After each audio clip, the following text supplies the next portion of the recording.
Salut à tous et aujourd'hui on se retrouve pour le rescape du petit aquarium qui se trouve derrière moi.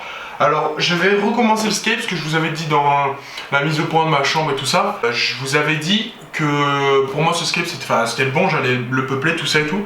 Mais je me suis dit, je reprends les mêmes racines, pas les mêmes pierres mais les mêmes racines. Je me suis dit qu'il fallait que je reparte à zéro, fallait que je fasse peau neuve sur cet aquarium là pour repartir de zéro. Et je cherchais sur Pinterest, tu vois, des petites images, des petits scapes à copier, tu vois, à m'inspirer pour repartir sur faire un scape agréable. Et j'ai eu une idée, voilà, une ligne directrice. Et ensuite je suis parti là-dessus, j'ai acheté ce qu'il fallait, c'est juste devant moi, c'est sous mes yeux. Et voilà l'élément maîtresse de mon scape.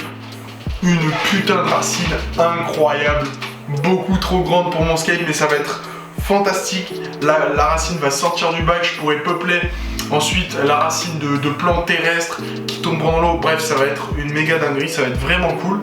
Donc on est petit part pour repartir sur ce scape là, le même substrat, les mêmes pierres, mais avec cette putain de racine qui vient de chez Aquabiotope. Franchement, Aquabiotope c'est une boutique qui est incroyable pour si vous voulez faire des bacs biotope ou si vous voulez aller voir par exemple du substrat, des pierres, des racines comme ça qui sont disponibles par exemple, qui sont disponibles à l'image. Vous pouvez sélectionner la racine que vous voulez et ensuite la recevoir et c'est ça que je trouve vraiment génial. La personne qui l'a créé c'est Gab de la chaîne Gab Aquabiotope. Le site est incroyable donc franchement allez faire un tour, c'est cool. Et donc c'est y part pour le skate, on part tout de suite dessus en accéléré, ça va être incroyable et on se retrouve juste après. Bisous les boys.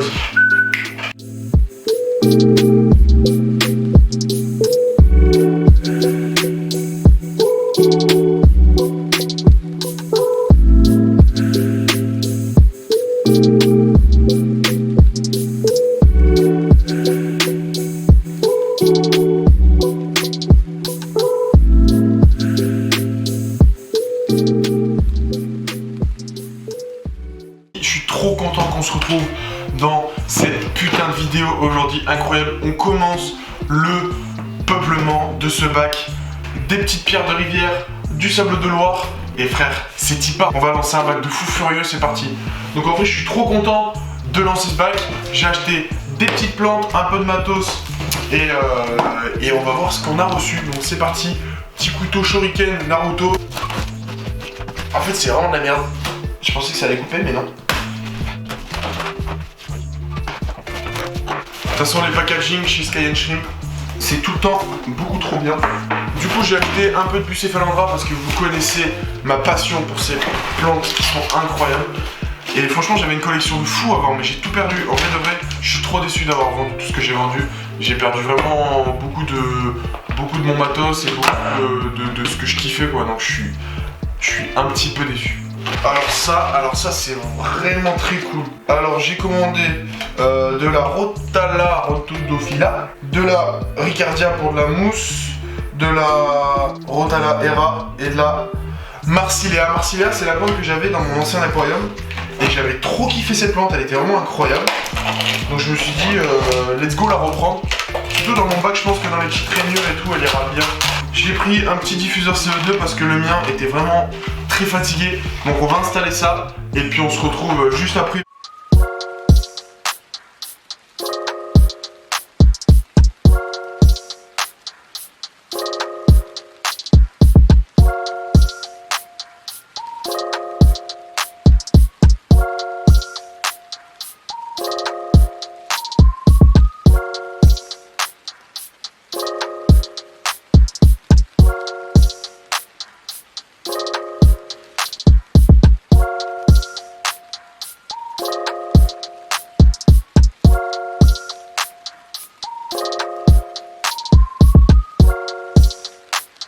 Ok, regardez-moi ce bordel après une semaine, je suis parti une semaine en vacances, une semaine après avoir lancé le bac.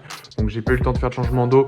On peut voir qu'il manque pas mal d'eau. Voilà, si je peux vous donner un conseil quand vous lancez un bac, préparez-vous au début, première semaine à faire un changement d'eau très souvent. Donc là j'ai mon eau, je vais pouvoir faire un joli changement d'eau.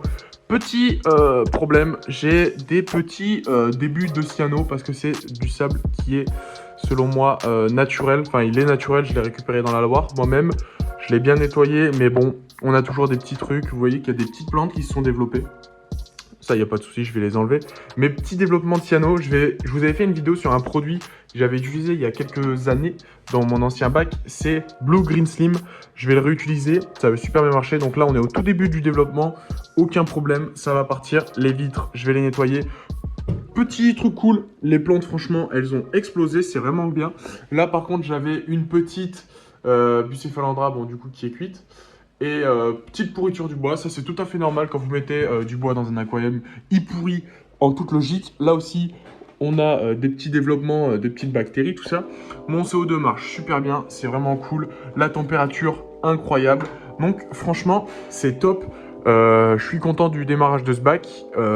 J'avais peur que les plantes ne s'y plaisent pas étant donné qu'il n'y a que du sable de Loire et un seul nutritif en dessous. Mais c'est cool, ça se développe. Même les Marcelino, je sais plus comment elles s'appellent, elles se développent super bien. Elles sont en train de faire des petits stolons partout là. Ça va être top. Et franchement, voilà, je suis content. J'ai fait un gros changement d'eau, ça m'a excité là. Ça faisait tellement d'eau, j'avais pas fait de changement d'eau. Imaginez, ça doit faire 1 an que j'ai pas fait de bac. Là, j'ai mon petit changement d'eau. En plus, le bac, j'ai mis des bactéries directes au démarrage, donc là le bac il doit presque être cyclé. Franchement je me suis fait un setup aussi là sur ce petit bac, dites-moi ce que vous en pensez. Avec le petit vinyle feu, escrew incroyable, les petites plantes comme ça. Franchement on est hyper carré dans cette nouvelle pièce, je suis trop content du setup. Donc voilà, on va nettoyer ce bac, c'est parti. Bon, on se retrouve quelques semaines, quelques temps après la dernière vidéo que vous venez de voir. Donc comme vous pouvez voir, les plantes se sont hyper bien développées et ça c'est vraiment cool. Les Bucephalandra Kedagang sont mortes, donc vous pouvez voir que celles-là, elles y sont passées. On a eu un petit peu des algues, donc vous pouvez voir que les petits Corydoras sont en train d'y taper dedans farouchement. Et on peut voir que le bac, il se développe super bien, mis à part quelques petites recrudescences d'algues. Mais le Chiros Doctor est là pour y taper dedans. Donc franchement, je suis hyper content de ce bac, il se développe super bien. Donc vous pouvez voir que j'ai commencé à peupler avec des Corydoras Venezuela. Donc franchement, ils sont super bien. Ils m'ont nettoyé le sol, un truc de dingue. Et on va commencer petit à petit à peupler, donc ça va être cool. En tout cas, on se retrouve pour une prochaine vidéo qui portera certainement sur ce petit bac là, ou alors sur des petites installs à crevettes. J'ai envie de m'y remettre dedans à fond les ballons. Donc franchement, merci beaucoup d'avoir suivi cette vidéo. Je suis trop content de ce bac, il va super bien se développer. On va partir de plus belle avec d'autres Bucephalandra, d'autres petites plantes. On va peupler petit à petit, ça va être énorme. Merci beaucoup à tous d'avoir suivi la vidéo, on se retrouve dans une prochaine. Ciao, ciao.